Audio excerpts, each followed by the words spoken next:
C5 app download ചെയ്യൂ. കാണൂ മുഴുവൻ എപ്പിസോഡുകളും സൗജന്യമായി.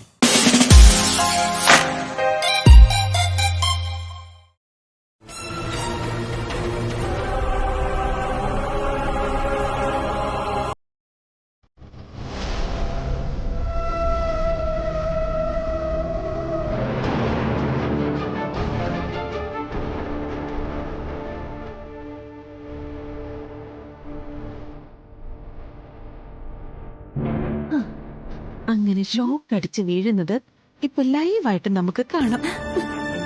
അല്ല ആന്റി, ഈ കറണ്ട് അടിച്ചാലേ ഉടനെ തന്നെ മരിക്കും. ആ ഷോക്ക് ഏറ്റാൽ ഉടനെ അപ്പൊ തെറിച്ചു വീഴും. പിന്നെ കൊറേ നേരം കിടന്ന് പിടയ്ക്കും. ഈ കരയിലേക്ക് വീണ ജീവനുള്ള മീന് ചാകാൻ വേണ്ടി കിടന്ന് പിടയ്ക്കുന്ന കണ്ടിട്ടില്ലേ, അതുപോലെ കൊറേ നേരം അങ്ങനെ പിടഞ്ഞതിന് ശേഷം പിന്നെ മരിക്കും, ഭാഗ്യമുണ്ടെങ്കിൽ. ആന്റി, അവളെ കിടന്ന് പെടഞ്ഞ് ചാവുന്നത് കാണാൻ എന്ത് രസായിരിക്കല്ലേ. പിന്നെ കണ്ണിന് കുളിർമയുള്ള കാഴ്ചയായിരിക്കും. വാ വാ വാ, നമുക്ക് കാണാം. വാ.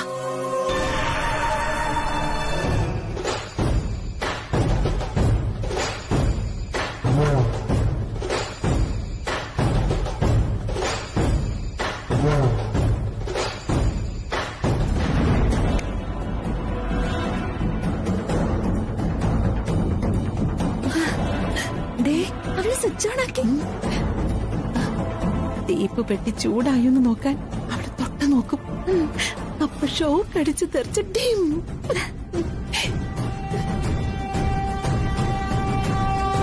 അവള് ഷോക്ക് അടിക്കോ സുലാന്റി? നീ ചെയ്തു വെച്ചതൊക്കെ കറക്റ്റ് ആണെങ്കിൽ ഷോക്ക് അടിക്കും.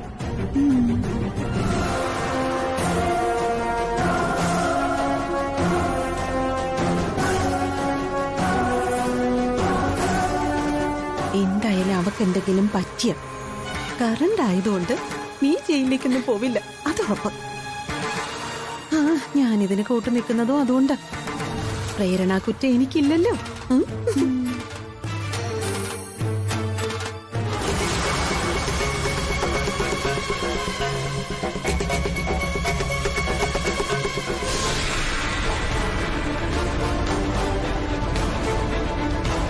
തൊട്ട് നോക്കുന്നില്ലല്ലോ ചൂടായോന്ന്. അതിപ്പോ തൊടും, നീ വെയിറ്റ് ചെയ്.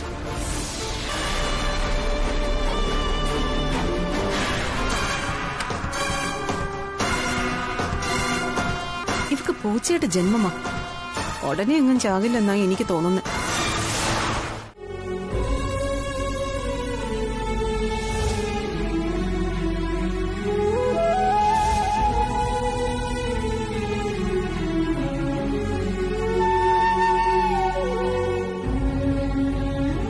മോളെ തുളസി,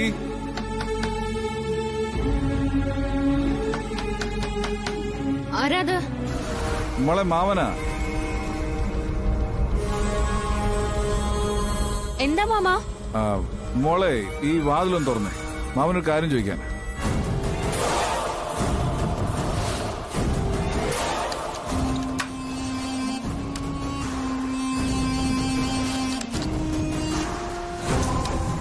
മാമ, തുറക്കും മോളെ. ഈ ഡോറ് തുറക്കാൻ പറ്റുന്നില്ലല്ലോ. പറ്റുന്നില്ലേ? ഇതേ പുറത്തൊന്ന് പൂട്ടിയിരിക്കുക. മുറി പുറത്തുനിന്ന് പൂട്ടിയിരിക്കുകയാണോ? ആ അതെ മോളെ. അപ്പൊ പിന്നെ ഞാൻ ഉറങ്ങിയപ്പോ ആരെങ്കിലും വന്ന് പൂട്ടിയതാവും. ആരാ ഇത്ര മര്യാദകേട് കാണിച്ച്? എനിക്കറിയില്ല മാമ. ചെയ്ത ആളേക്ക് എനിക്കറിയാം, ഞാൻ ചോദിച്ചോളാം. മോളെ ടെൻഷൻ അടിക്കാതെ കിടന്നുറങ്ങിക്കും. ആ മോൾക്ക് വേറെ കുഴപ്പമൊന്നുമില്ലല്ലോ? എനിക്കെന്ത് കുഴപ്പം? ഞാൻ നല്ല ഉറക്കമായിരുന്നു. ആ എന്നാ ശരി, മോള് കിടന്നു. ഫോണ് കയ്യിലില്ലേ? ആ ഉണ്ട്. എന്തെങ്കിലും ആവശ്യമുണ്ടെങ്കിലേ മാമനെ വിളിക്കണേ. ആ ശരി. ആ ശരി മോളെ.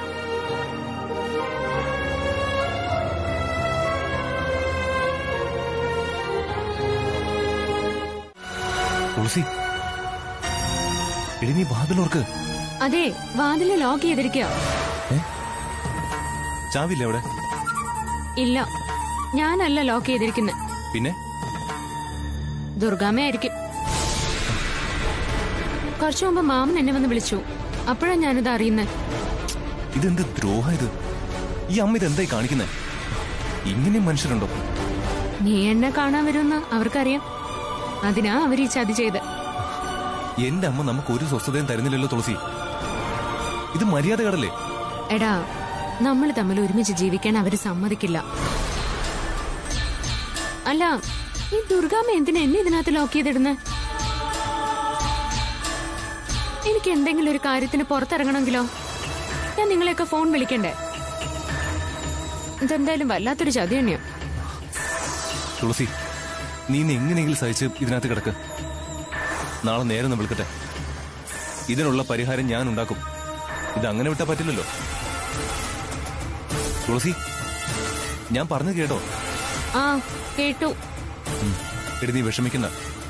നീ ഒരു കാര്യം ചെയ്യും, നീ ഫോണെടുത്ത് കൈവച്ചേക്ക്. ഞാൻ മുറി ചെന്നിട്ട് വിളിക്കാം. എന്തായാലും നമുക്കിന്ന് ഉറങ്ങണ്ട. നമുക്കേ സംസാരിച്ചോണ്ടിരിക്കാം.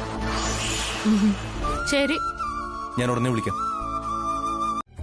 നിനക്കൊരു അഹങ്കാരമുണ്ട്. ഇത് നിന്റെ ആങ്ങളയുടെ വീടാണെന്ന് അതങ്ങ് മനസ്സിൽ വെച്ചിരുന്നാ മതി. ഈ വീട്ടിലെ ഞാൻ പറയുന്നതേ നടക്കൂ.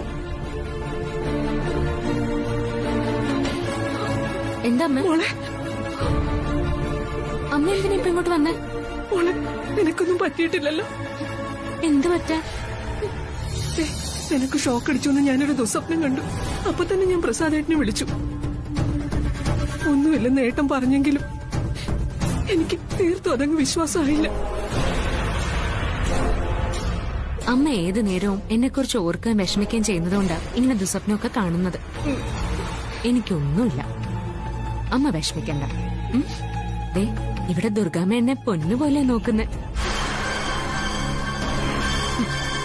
അമ്മയും മകളും തമ്മിലുള്ള നാടകമൊക്കെ കൊള്ളാം. പക്ഷേ ഈ കഥയൊന്നും ആരും വിശ്വസിക്കില്ല.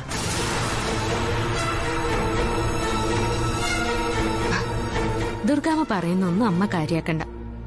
ഒന്നും മനസ്സ് വെച്ചോണ്ട് പറയുന്നല്ല. മതിയടി കളിയാക്കിയത്. നിന്റെ പരിഹാസമൊക്കെ എനിക്ക് മനസ്സിലാവുന്നുണ്ട്.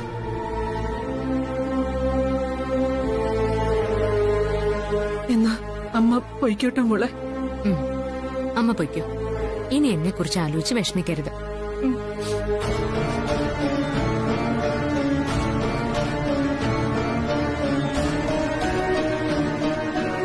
ദുർഗേച്ചി, ഞാനത്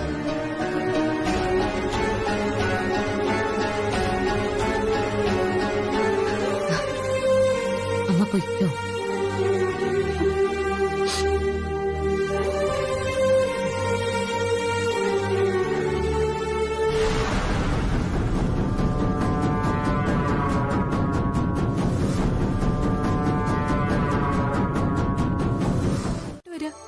ഞാൻ മോളെ ഒന്ന് കാണാൻ പോയിട്ട് വരുന്ന വഴിയാ. ആ, അത് തന്നെയാ പ്രിയ എനിക്കും അറിയാനുള്ളത്. തുളസിയുടെ ആദ്യത്തിന്റെയും വിശേഷങ്ങള്. ഒടുവിൽ ദുർഗ തുളസിയെ മരുമകളായിട്ട് അംഗീകരിച്ചു അല്ലേ? അംഗീകരിച്ചോന്നൊക്കെ ചോദിച്ച മോളോട് ദുർഗേച്ചി സ്നേഹമായിട്ട് പെരുമാറിയിട്ടൊന്നുമില്ല. അതൊക്കെ ക്രമേണ മാറിക്കോളും. ദുർഗയുടെ സ്വഭാവമല്ലേ. ഒറ്റയടിക്കത് മാറുമെന്ന് നമ്മൾ വിചാരിക്കുന്നതും തെറ്റാ. അത്രയ്ക്ക് ശത്രുതയിലായിരുന്നില്ലേ രണ്ടുപേരും? അതിന്നൊക്കെ അല്പം മാറ്റം വന്നിട്ടുണ്ടെന്ന് തോന്നുന്നു. മാറും. മാറാതെ തരവില്ലല്ലോ. എല്ലാ കാലത്തും ഈ പകയും കൊണ്ട് നടന്ന ഇതിനൊരു അവസാനം. എന്താടി? എന്താ സുലൂര്? എന്റെ ദുർഗേച്ചി ആ തല തെറിച്ചവൾ എന്നെ ഈ വീട്ടിൽ നിന്ന് ഇറക്കി വിടുമെന്ന് ഭീഷണിപ്പെടുത്തി. ഇറങ്ങിപ്പോയില്ലെങ്കിൽ കൊല്ലുമെന്ന് പറഞ്ഞു. നിന്നെ ഇവിടെ ഇറക്കി വിടാനേ അവളുടെ അച്ഛൻ പോലീസുകാരനുണ്ടാക്കിയതല്ല ഈ വീട്. അത് നിനക്കങ്ങോട്ട് പറഞ്ഞൂടായിരുന്നോ? കയറി വന്നപ്പോ മുതൽ അവൾ എന്നെ തല്ലാൻ തുടങ്ങുമായിരുന്നു. എന്നെ കൊണ്ടൊരു അക്ഷരം സംസാരിക്കാൻ അവൾ സമ്മതിക്കണ്ടേ? അവളുടെയൊക്കെ മുമ്പിൽ തലയൊന്ന് കുനിഞ്ഞു പോയാലേ പെടല് വഴി അവള് തലേ കയറും. തോറ്റെന്ന് തോന്നിയാ നമ്മളെ നിലത്തിട്ട് ചവിട്ടി അരയ്ക്കും. അവൾ എന്തൊക്കെ അനാവശ്യങ്ങളെ എന്നെ കുറിച്ച് പറഞ്ഞെന്നറിയോ ദുർഗേച്ചിക്ക്? സുലു, കരയാതെ. നാണമില്ലേ നിനക്ക്? അവളോട് പകരം ചോദിക്കാതെ കരയാൻ നടക്കുന്നു. ദേ, അവൾ ആദിയുടെ ഭാര്യയാണെന്നും പ്രസാദേട്ടന്റെ മരുമോളാണെന്നും ഒക്കെ പറഞ്ഞേ നിന്നെ വരട്ടാൻ നോക്കും. നീ അവൾക്ക് പുല്ല് വില കൊടുക്കരുത്. മനസ്സിലായോ? മനസ്സിലായി ദുർഗേച്ചി. ദുർഗമ്മ കിടക്കൂ. അസുഖം മാറുന്നവരെ അധികം പുറത്തേക്കൊന്നും ഇറങ്ങണ്ട. ഭക്ഷണമൊക്കെ ഞാൻ ഇവിടെ കൊണ്ടുവന്ന് തരാം. ദുർഗമ്മ കിടന്നോളൂ. എനിക്ക് കിടക്കാൻ മാത്രം അസുഖമൊന്നുമില്ല. ആ, എന്നാ ഇവിടെ ചാരി ഇരുന്നാ മതി. എന്ത് വേണമെങ്കിലും ഞാൻ ഇവിടെ കൊണ്ടുവന്ന് തരാം.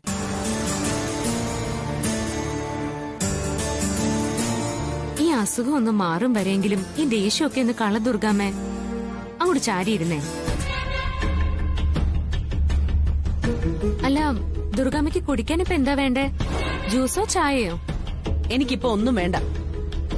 ഈ റൂമിൽ നിന്ന് പോയി തന്നാ മതി. ഞാൻ പോയേക്കാം. എന്തെങ്കിലും ആവശ്യമുണ്ടെങ്കിൽ എന്നെ ഒന്ന് വിളിച്ചാ മതി.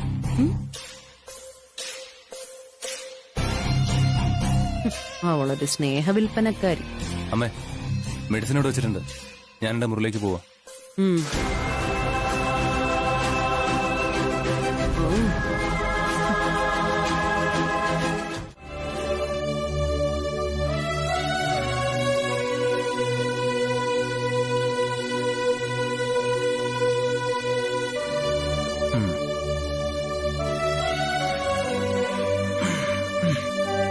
അതെ, നിന്റെ സ്നേഹമൊക്കെ കൊള്ളാം.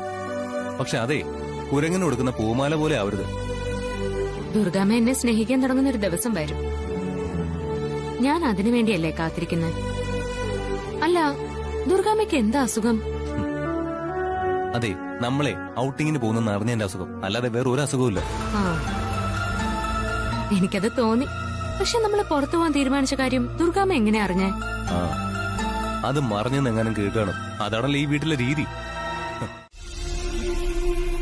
നമ്മുടെ യാത്ര മുടക്കാൻ വേണ്ടി അമ്മ പെട്ടെന്ന് കണ്ടുപിടിച്ച അഭ്യാസമായിരുന്നു ഈ കാർഡിയോളജിസ്റ്റ് ECGക്ക്. എടി, നിനക്കറിയോ ഹോസ്പിറ്റലിൽ കാർഡിയോളജിസ്റ്റ് ഉണ്ടായിരുന്നു? ആ, അമ്മ മനഃപൂർവ്വം അയാളെ കാണണ്ടെന്ന് പറഞ്ഞു. പിന്നെ ഒരു ചടങ്ങ് പോലെ ആ ഫിസിഷ്യനെ പോയി കണ്ടു. എന്നിട്ട് പറയാ അമ്മ അയാളുടെ ടെൻഷനാന്ന്.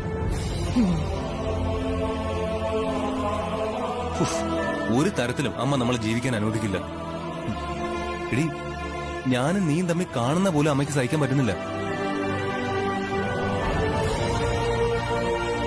ഒരിക്കലും മാറില്ലേ അമ്മയുടെ ഈ വൈരാഗ്യം?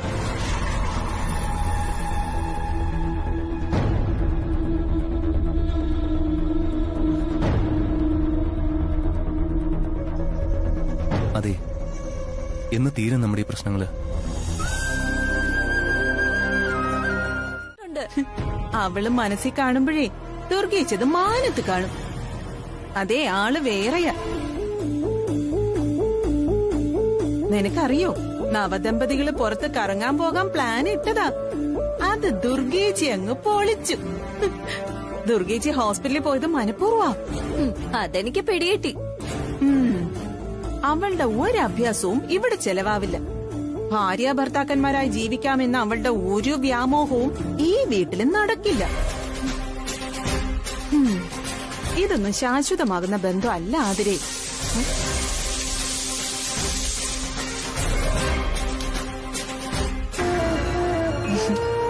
ഇതിങ്ങനെ കുറെ ദിവസം പോവും. ആദിയും തുളസിയും ദുർഗേച്ചി പരസ്പരം അടുപ്പിക്കാതെ വരുമ്പോ ഗതികെട്ട അവൾ അവളുടെ വീട്ടിലേക്ക് തിരിച്ചു പോവും.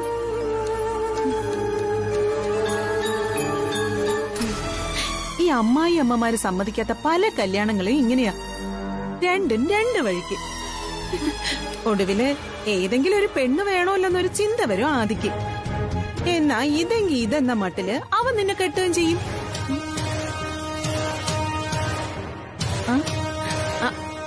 നിന്റെ മുഖം പാടാതെ.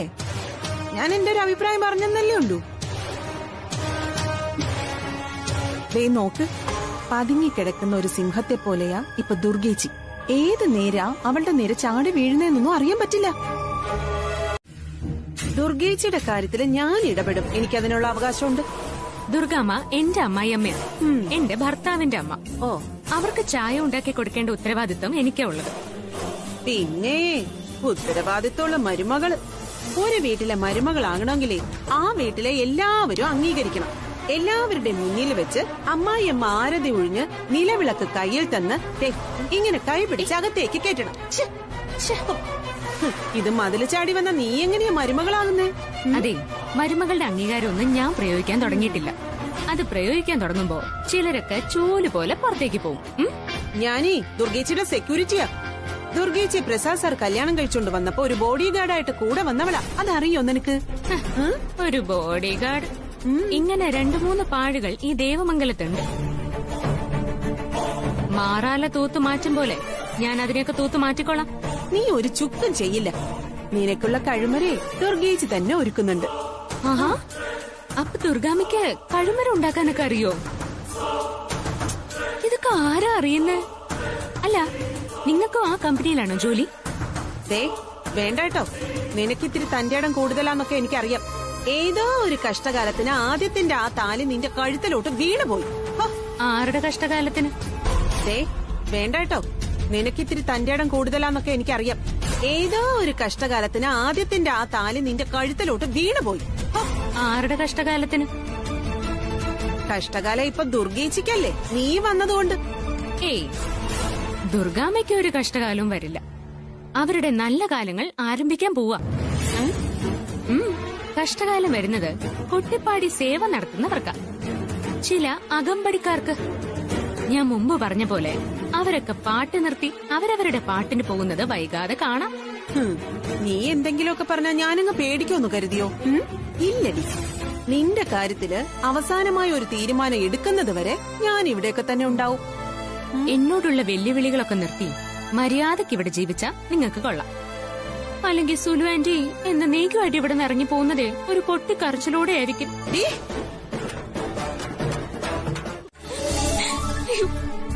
പേടിപ്പിച്ച് കളഞ്ഞല്ലോ. അപ്പൊ നീ ഇവിടെ ഒളിച്ചു നിൽക്കായിരുന്നു അല്ലേ? ഇടി, നിന്നെ ഒന്ന് കിട്ടാൻ ഞാൻ കാത്തിരിക്കായിരുന്നു. അയ്യേ, നിനക്ക് നാണോ? ഒന്ന് പോടാ. എന്താന്നറിയില്ല, നീ എന്നോട് ഇങ്ങനെയൊക്കെ പെരുമാറുമ്പോ എനിക്ക് ഭയങ്കര നാണോ, വല്ലാത്ത നാണോ. ആ അതേ, കൂട്ടുകാരിയായ നീ എന്റെ ഭാര്യയായി മാറിയതുകൊണ്ടാ ഈ നാണം. സാരമില്ല, അതെ ഞാൻ തന്നെ മാറ്റിത്തരാം. ഒന്ന് പോടാ, കളിയാക്കാതെ. നീ ഞാനും തമ്മിലുള്ള ജീവിതത്തെക്കുറിച്ച് എനിക്ക് എന്തൊക്കെ സങ്കല്പങ്ങളാണുള്ളതെന്നറിയോ? എന്ത് സങ്കല്പങ്ങള് പറ. ആ അതൊക്കെ കുറെ പറയാനുണ്ട്. അതെല്ലാം വിവരിക്കാൻ ഇപ്പൊ നേരമില്ല. അതെല്ലാം ഞാനൊരു ഡയറിയിലെ വിശദമായിട്ട് എഴുതിയിട്ട് നിനക്ക് വായിക്കാൻ തരാം. ഓ, എന്നാ അതൊക്കെ വെച്ച് നിനക്കൊരു നോവൽ എഴുതിക്കൂടെ? എനിക്ക് വായിക്കുകയും ചെയ്യാം, നിന്റെ പേരിലൊരു നോവലും വരും. നോവല്? അതൊക്കെ മെനക്കെട്ട പണിയാ, എനിക്കൊന്നും പറ്റില്ല. ഇപ്പൊ എന്റെ സങ്കല്പങ്ങളിലുള്ള ചിലത് ഞാൻ നിന്നോട് പറയാം. പറ.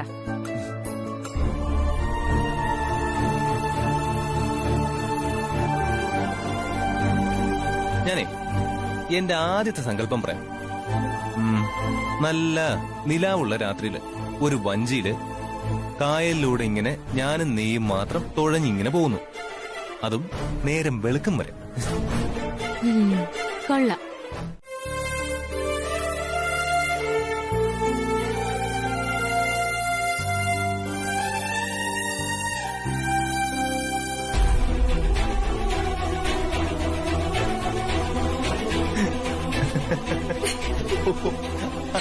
ശരി, അതെന്തായാലും കൊള്ളാം.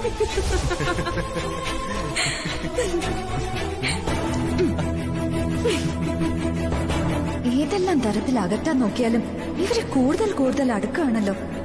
ഇതെങ്ങനെയാ ഒന്ന് പൊളിക്കുക? അത് പോരാ.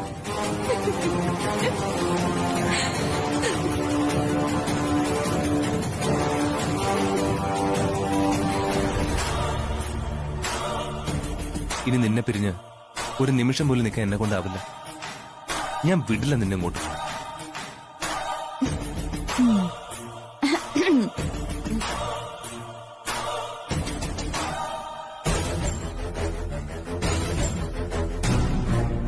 എടി, നിനക്ക് മര്യാദ എന്താണെന്നറിയില്ലേ? എടി, ഞാനും എന്റെ ഭാര്യ സംസാരിക്കുന്നിടത്ത് നിനക്ക് വരേണ്ട കാര്യം എന്താ? എടി, ചോദിച്ചു കേട്ടില്ലേ നീ എന്തിനാ ഇപ്പൊ ഇങ്ങോട്ട് വന്നെന്ന്? ആദ്യമായിട്ടിനെ എപ്പോഴും കാണാനുള്ള അനുവാദേ എനിക്ക് ദുർഗാന്റി തന്നിട്ടുള്ളതാ. ദുർഗാന്റെ അനുവാദം തന്നിട്ടുണ്ടെങ്കിലേ നീ പോയി ദുർഗാന്റിയെ കാണണം. നീ മേലെ എന്റെ മുന്നിലേക്ക് വരരുത്. എന്നെ പേടിപ്പിക്കൊന്നും വേണ്ട. പേടിപ്പിച്ച നീ എന്ത് ചെയ്യണം? വേണ്ട, ഇത് അമേരിക്കയാണെന്ന് ഇവളുടെ വിചാരം. എടി ഇവളുടെ ഡാഡി എത്ര മാന്യ മര്യാദയുള്ള മനുഷ്യനാ, ഇവളെന്താ ഇങ്ങനെ പാഴ്ജന്മായി പോയെ? എങ്ങനെ പാഴ്ജന്മ ആവാതിരിക്കും? ആ മംഗളപ്പച്ചയുടെ ശിക്ഷണത്തിലല്ലേ ഇവളിവിടെ വളർന്നത്. നെറുകേടിന് കയ്യും കാലും വെച്ചവരാ അവര്. എന്റെ മാമൂസിനെ പറ്റി എന്തെങ്കിലും പറഞ്ഞോണ്ടല്ലോ. ഓ, അവളുടെ ഒരു മാമൂസ്. ഇറങ്ങി പോടി വിടണം. ഇതിന് ഞാൻ പകരം വീട്ടിലെങ്കിൽ എന്റെ പേര് ആതിരെന്നല്ല, ഓർമ്മിച്ചോ? നീ ഇപ്പൊ പകരം വിട്ടടി. ഞങ്ങൾ എന്താന്ന് വെച്ചാൽ ഞങ്ങൾ ചെയ്തോളാം. നീ പോയി വിടണം.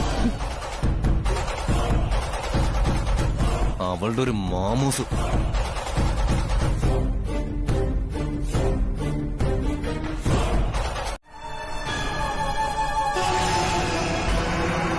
നിന്നെ പോലെ ഇത്ര അനുസരണയും സ്വഭാവ ഗുണവും ഉള്ള ഒരു പെൺകുട്ടിയെ ഒരു കാലത്തും ദുർഗയ്ക്ക് കിട്ടാൻ പോകുന്നില്ല. അമേരിക്കയിൽ നിന്ന് നീ ഇവിടെ വന്നതിന് ശേഷം നിന്നെ ഞാൻ നല്ല ചൊല്ലുവിളിയോടെയാ വളർത്തിയിരിക്കുന്നതെന്ന് ദുർഗയ്ക്ക് മാത്രമല്ല സകല നാട്ടുകാർക്കും അറിയും. എന്നാലും ഈ ആദ്യേട്ടൻ ആ തുളസിയോട് ഇത്ര സ്നേഹത്തോടെ പെരുമാറുമ്പോ അതൊന്നും തൽക്കാലം എന്റെ മോള് മൈൻഡ് ചെയ്യണ്ട.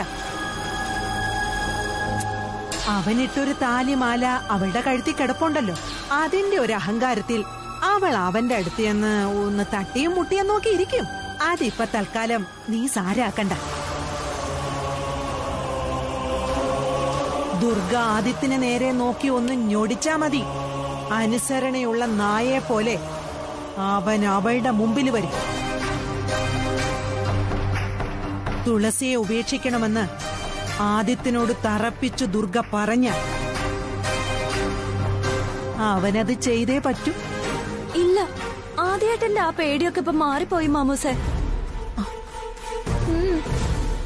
അല്ലെങ്കിൽ ദുർഗന്റെ വിലക്കേട്ടും ആദ്യേട്ടൻ അവളോട് ഇങ്ങനെ പെരുമാറുവോ? എത്ര സ്നേഹം കാണിക്കോ? അത് മാത്രമല്ല, ദുർഗന്റിക്കേ ആ പഴയ ദേഷ്യമൊന്നും തുളസിയോടിപ്പോ ഇല്ല. ഓ അങ്ങനെ. ആ അതൊക്കെ പോട്ടെ. ഞാൻ വളരെ സീരിയസ് ആയിട്ട് ഒരു കാര്യം സംസാരിക്കാനാ വന്നത്. ഈ തുളസിയെ പിടിച്ച് ഇവിടെ നിർത്തിയിരിക്കുന്ന എന്തിനാ? ഞാൻ പിടിച്ചു നിർത്തിയിരിക്കുന്നൊന്നും അല്ലല്ലോ, അവൾ ഇടിച്ചു കയറി വന്ന് നിൽക്കുന്നില്ലേ ഇവിടെ. ഇടിച്ചു കയറി വന്ന് നിൽക്കുന്നവരെയൊക്കെ താമസിപ്പിക്കാനുള്ള സത്രമാണോ ഈ തറവാട്? അപ്പച്ചി, അവൾക്ക് അനുകൂലമായിട്ട് സംസാരിക്കാൻ ഇവിടെ ആളുകൾ ഉണ്ടായിപ്പോയില്ലേ? ദുർഗേ, ശരി, കഴിഞ്ഞതൊക്കെ പോട്ടെ. ഇനി എന്താണ് അവളുടെ കാര്യത്തിൽ ചെയ്യാൻ പോകുന്ന നടപടി? എന്ത് നടപടി? അവളെ ഞാൻ ആദിയുടെ ഭാര്യയായിട്ട് അംഗീകരിച്ചിട്ടില്ല, എന്റെ മരുമകളായിട്ട് ഞാൻ അംഗീകരിച്ചിട്ടില്ല. എന്ന് പറയുന്നതിൽ എന്തർത്ഥമാണുള്ളത്? ആദിയുടെ ഭാര്യയായിട്ട് അവളെ അംഗീകരിച്ചിട്ടില്ലെങ്കിൽ അവൾ ഇപ്പോഴും അവന്റെ കൂടെ ബെഡ്റൂമിലാണല്ലോ.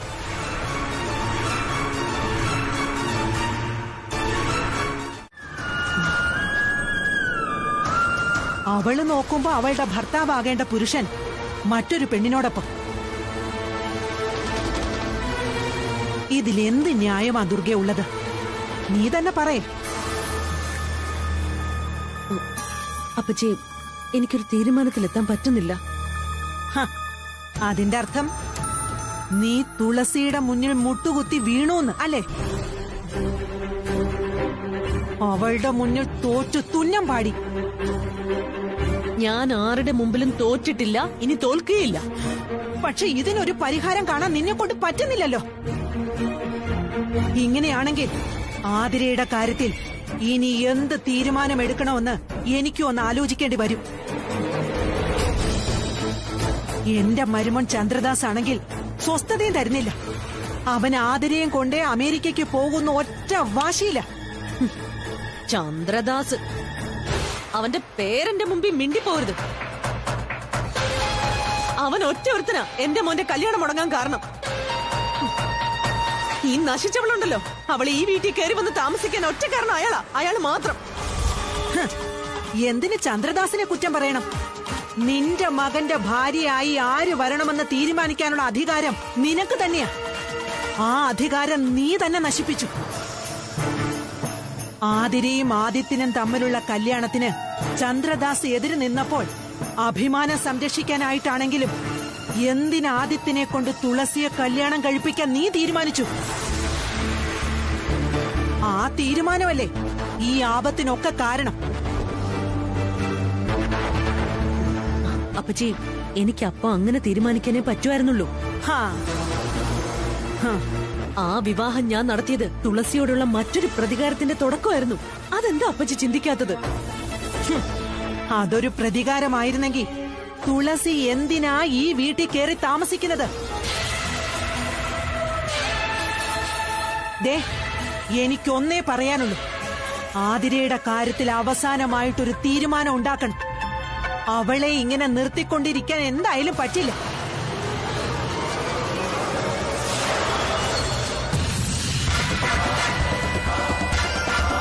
തുളസിയെ ഈ വീട്ടിൽ നിന്ന് അടിച്ചു പുറത്താക്കാൻ നീ തയ്യാറാണെങ്കിൽ നീ എന്നോടൊപ്പം നിന്നാ മതി. ഞാനത് ചെയ്ത് കാണിക്കാം. നീ എന്തു പറയുന്നു?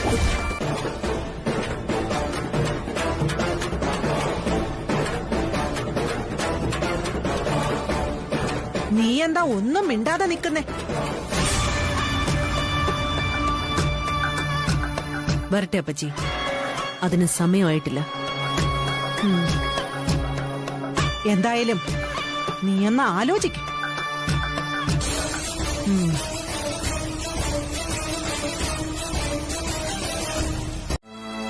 എനിക്കറിയാം, ഇവിടെ ഏത് നേരം ഈ പ്രശ്നങ്ങളൊക്കെ അല്ലേ. പിന്നെ എങ്ങനെ സ്മാർട്ട് ആവാൻ പറ്റും അല്ലേ? ഏതായാലും അകന്നു നിന്നുകൊണ്ടാണെങ്കിലും നിന്നെ കണ്ട് എനിക്കിവിടെ ജീവിക്കാൻ പറ്റുന്നുണ്ടല്ലോ. തൽക്കാലം അത് മതി. അതൊക്കെ ഒരു ജീവിതമാണോ? ഇതും ഒരു ജീവിതം തന്നെയാ. എനിക്കിതിലൊന്നും വലിയ വിഷമം തോന്നുന്നില്ല. കല്യാണം കഴിഞ്ഞ് അത്ര വലിയ പ്രതീക്ഷകളായിട്ടൊന്നും അല്ല ഞാൻ ഇങ്ങോട്ട് കയറി വന്നത്. അതുകൊണ്ട് എന്താടാ, അന്നത്തെ ദിവസം തന്നെ ദുർഗാമ്മ എന്നെ ഈ പടിക്ക് പുറത്താക്കിയില്ലേ? അവിടെ തൊട്ട് ഇങ്ങോട്ട് ദുർഗാമ്മ കാണിച്ചിട്ടുള്ള ഓരോ പ്രവൃത്തികളും വെച്ച് നോക്കുമ്പോ എനിക്ക് നിന്നെ ഇതുപോലെ കാണാൻ പറ്റുമെന്ന് പോലും കരുതിയതല്ല. ഓരോ കടമ്പയും കഴിഞ്ഞ് പതുക്കെ പതുക്കെ ഞാൻ നിന്റെ അരികിൽ വന്ന് എത്തിയില്ലേ? സാരമില്ലടാ, ഇനിയുള്ള തടസ്സങ്ങൾ നീങ്ങി നമ്മൾ മുന്നോട്ട് പോവും. ഞാൻ നിന്നോടൊപ്പം ഉണ്ട്, തൊട്ടരികില്. എന്റെ എല്ലാ സപ്പോർട്ടും നിനക്കുണ്ടാവും. ഇവിടെ 2 മുറികളിൽ കിടന്നാണെങ്കിലും നമുക്ക് സ്വപ്നങ്ങൾ കാണാലോ.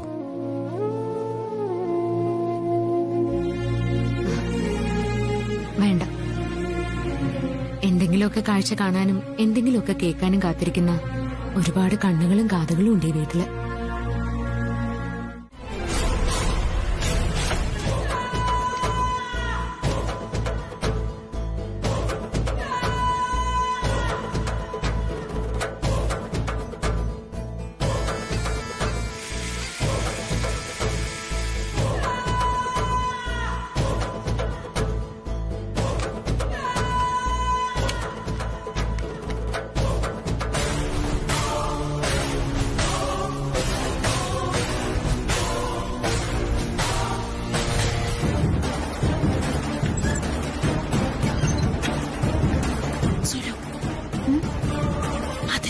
പോലെ ഇട്ടോ. കുടിക്കുമ്പോ ഒറ്റ വലിക്ക് കുടിക്കണം.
എന്താടി നിന്ന് പിറുപിറുക്കുന്നേ?